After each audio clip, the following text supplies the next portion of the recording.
অল্প বয়সী নারীরা ইদানিং অনেক হার্টের রোগী হচ্ছে। অল্প বয়সী নারীরা বিভিন্ন রোগের মধ্যে জর্জরিত হয়ে যাচ্ছে।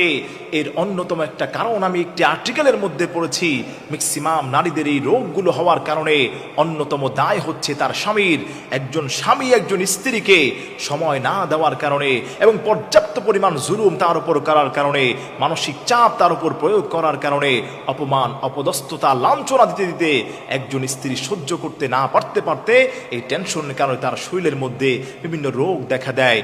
খবরদার প্রিয় ভাই, প্রিয় বোন, প্রিয় ভাইরা যারা আছেন, স্ত্রীকে সমস্ত কষ্টগুলো দিবেন না।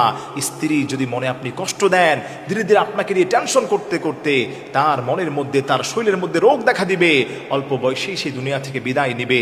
এজন্য খবরদার, স্ত্রীকে কখনোই আপনি ছোট করবেন না, মানসিক চাপ দিবেন না। বিল মহব্বত ভালোবাসা নিয়ে বাঁচার চেষ্টা করবেন।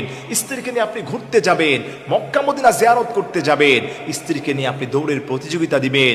নবীজি সাল্লাল্লাহু আলাইহি সাল্লাম বলেছেন যে আমি আমার স্ত্রী মা আয়েশা রাদিয়াল্লাহু তাআলা আনহাকে নিয়ে রাসূল সাল্লাল্লাহু আলাইহি সাল্লাম দৌড় প্রতিযোগিতা দিতেন। এক দৌড় দিয়ে রাসূল সাল্লাল্লাহু আলাইহি সাল্লাম একবার জিতে গিয়েছেন। মা আয়েশার মন খারাপ হয়েছে।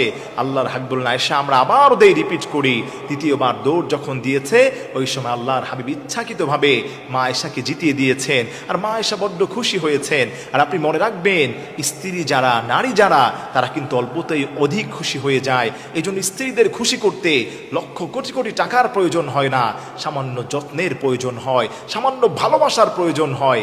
এতেই আপনার স্ত্রীর মন খুশি হয়ে যাবে।